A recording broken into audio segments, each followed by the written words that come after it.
Hello guys, welcome back to my YouTube channel SKM study away of success. मैं हूं आपका educator Shivam Mishra. आपका biology का पेपर है जो कि आज तो 25 है, 27 को आपको बायोलॉजी पेपर है। आपके पास 1 से 2 दिन का टाइम है।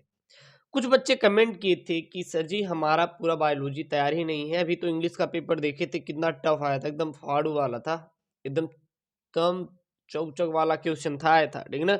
देखिए हम बायोलॉजी का पेपर है, अब कहेंगे कि गुरुजी ऐसा कोई ट्रिक बता दीजिए जिससे बायोलॉजी में हम कम से कम अच्छा नंबर तो स्कोर कर जाएं। और हमारा बायोलॉजी है 27 फरवरी को। तो मान लीजिए मैं बायोलॉजी के पेपर में अगर बैठ रहा हूँ और वहाँ पे अगर मुझे कुछ भी नहीं आ रहा है, तो हम बायोलॉजी में ऐसी कौन सी ट्रिक लगा देंगे, ऐसा कौन सा अप्रोच डाल देंगे जिसकी वजह से हम लोग क्या करें, हम लोग पास हो जाएंगे। वही आप ट्रिक बता दीजिए तो मज़ा आ जाए। तो जी हाँ, बिल्कुल ये जो वीडियो है आपके लिए है। आप इस ट्रिक को जरूर लगाइएगा, 100% पास होंगे, ठीक है ना। तो आपका 70 नंबर का पेपर रहेगा। तो सबसे पहले ये जान लीजिए कि आपको पास मार्क का 70 में आपका पास मार्क का इसका 33% ही, 70 का 33% ही क्या चाहिए, पास मार्क का चाहिए, ठीक है ना। और जब आप क्वेश्चन खोलेंगे, देखिए यहाँ पे देखिए, यहाँ पे बहुविकल्पी प्रश्न है। मान लीजिए आप बहुविकल्पी प्रश्न से करना शुरू कर रहे हैं या फिर कोई भी खंड करना शुरू कर रहे हैं। अगर आप बहुविकल्पी कर रहे हैं तो आप एक काम कर सकते हैं। करने का तरीका क्या है, देखिए सबसे पहले ये करिएगा कि जैसे ये लिखा है उतार दीजिएगा। प्रश्नोत्तर संख्या पहला, सही विकल्प चुनकर अपनी उत्तर पुस्तिका में लिखिए। फिर प्रश्न नंबर क, द्विनिषेचन का तात्पर्य है। फिर अब इसका मतलब ये है कि द्विनिषेचन का मतलब क्या होता है, बात समझ आ रही है। फिर इसके बाद बीजांड का अवस्थान, जहां पे बीजांड जुड़ा होता है उसे क्या कहते हैं। तो ये आपका बहुविकल्पी होगा। तो बहुविकल्पी आपका 4 नंबर का ही आएगा, तो इसको तो आप कर लोगे इधर उधर से, इसको चिंता मत करिएगा, ठीक है ना। लेकिन जब हम आ जाएंगे इधर निश्चित उत्तरी प्रश्न में, आप देखिएगा मान लीजिए कोई चीज आपको एग्जैक्ट आंसर मालूम नहीं है, तो आप ये कर सकते हैं कि किसी भी चीज का आंसर, जैसे पुष्प में दल का कार्य, क्या कार्य होता है, क्या अब आपको एग्जैक्ट आंसर नहीं आ रहा है तो इसका मतलब ये नहीं कि जब हमें जो किताब में लिखी हुई क्वेश्चन है जब तक उसका आंसर ना याद हो तब तक लिखे ना, ये गलत बात है। जो कुछ भी आपके दिमाग में आ रहा है, कुछ भी दिमाग में आ रहा है ना, आप इसका आंसर लिख दीजिएगा, आप इसका आंसर लिख देंगे। ऐसी गलती आप लोग बिल्कुल भी मत करिएगा कि आपको अगर एग्जैक्ट आंसर नहीं याद है तो आप लोग लिख कर ही नहीं आए, ऐसा नहीं है। आपके दिमाग में जो आ रहा है, जैसे मान लो पुष्प में दल का क्या कार्य होता है, तो दल का मतलब ये होता है कि जो कि पुष्प होता है, दल लगे होते हैं।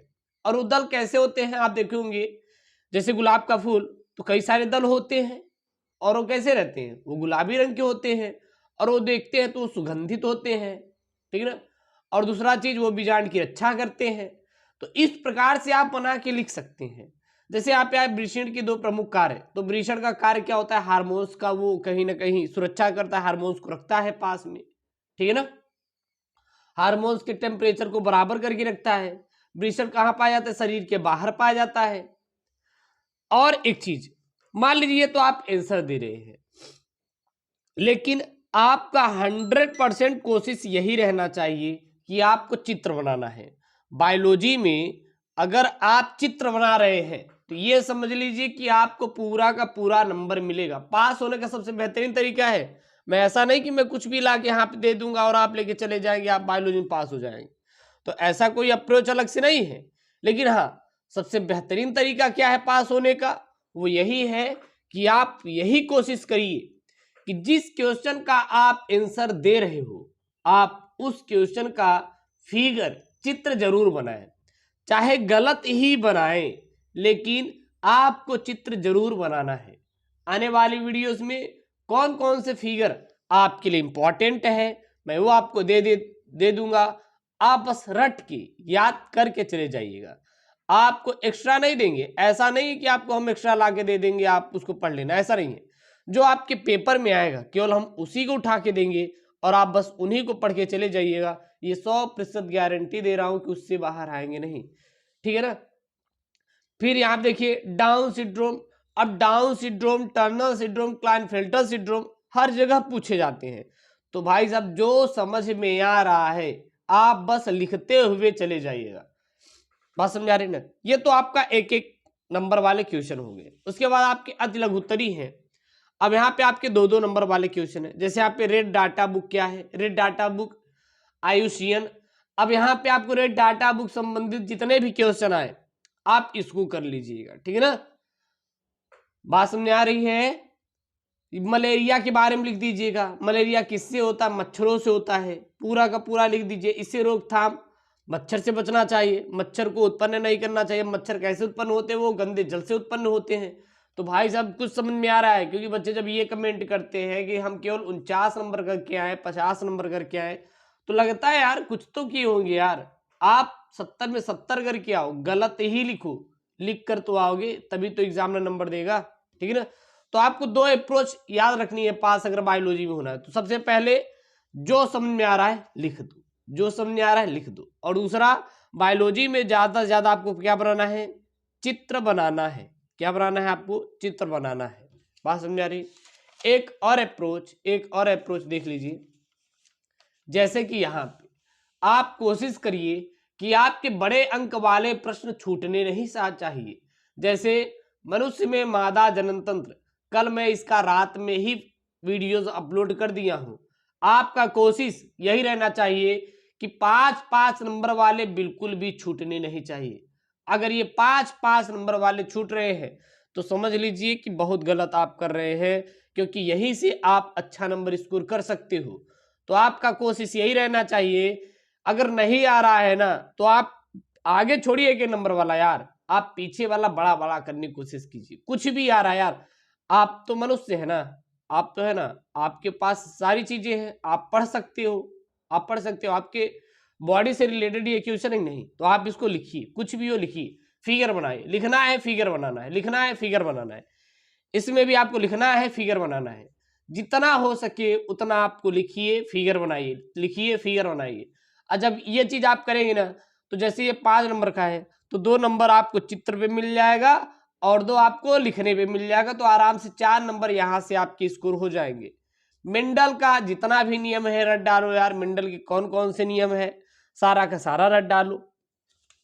क्लियर है? उसके बाद यहाँ देखिए डीएनए वाला, डीएनए का वाटसन एवं क्रिक मॉडल, जनसंख्या विस्फोट। अब देखिए जैसे मान लीजिए जनसंख्या विस्फोट अब 5 नंबर का है। अब जनसंख्या विस्फोट आया है तो आप कैसे लिखेंगे, ठीक है ना? तो देखिए लिखने का सबसे अच्छा तरीका ये है कि जनसंख्या क्या है। जैसे कि हमारे देश में, हमारे भारत जैसे देश में, बड़े देश में जो जनसंख्या है दिन प्रतिदिन बढ़ती चली जा रही है, ठीक है ना? यानी कि एक ही जगह ढेर सारे व्यक्तियों का या फिर लोगों का पैदा हो जाना, बच्चों का पैदा हो जाना, उसे हम लोग क्या कहते हैं, जनसंख्या विस्फोट कहते हैं। जनसंख्या विस्फोट का नियंत्रण कैसे करेंगे? तो भाई साहब अनेक प्रकार का आप लोग टूल्स यूज कर सकते हो, ठीक है ना, कि बच्चा ही पैदा मत करो। तो उससे आप जनसंख्या विस्फोट के क्या कर सकते हैं, रोक कर सकते हैं। तो कोई भी क्वेश्चन रहे, मेरा कहने का मतलब ये है कि अगर आपको बोर्ड की कॉपी में नहीं आ रहा है कुछ भी बोर्ड पेपर में, तो ये समझ लीजिए जो मन में आ रहा है लिखिए। 9 का 9 प्रश्न है, 1 से शुरू करिएगा, 9 तक पूरा छापिएगा, कुछ भी हो जाए यार, बस आपको छापने पे ध्यान देना है। ये बिल्कुल आपको ध्यान नहीं देना है कि हमें कौन सा क्वेश्चन आ रहा है, कौन सा क्वेश्चन नहीं आ रहा है, इस पर आपको बिल्कुल भी ध्यान देना नहीं है। जैसे मानव स्वास्थ्य तथा रोग पर टिप्पणी लिखिए। अब मानव स्वास्थ्य क्या होता है, रोग क्या होता है? अगर हम लोग मानसिक, शारीरिक, भौतिक सुख है तो हम लोग स्वस्थ हैं, और हमारे अंदर कोई ना कोई कमी अगर हो गई तो हमारे अंदर क्या है, रोग है। तो भाई साहब ऐसा बायोलॉजी में इसको मत लीजिएगा कि आपको समझ में ही नहीं आ रहा है। अगर ऐसा आप सोच के बैठेंगे पेपर में तो बिल्कुल भी नहीं कर पाएंगे। बस यही सोचिए कि मुझे सब आ रहा है, हम सारा का सारा पेपर कर डालेंगे। ये ट्रिक लगाइएगा, 100% पास हो जाएगा, परेशान मत होइएगा। 70 में आपको 30 नंबर तो स्कूल से ही मिल जाएगा, 30 नंबर स्कूल से ही मिल जाएगा। अगर 23 नंबर ला लिए 70 में तब भी आप क्या हो जाएंगे, पास हो जाएंगे। इसके लिए बहुत ज्यादा परेशान होने की जरूरत बिल्कुल भी नहीं है। और बाकी जो मैं वीडियोस ले आ रहा हूँ बायोलॉजी की, पूरी पूरी पढ़ते चले जाइएगा, आराम से आप अच्छा नंबर स्कोर करोगे।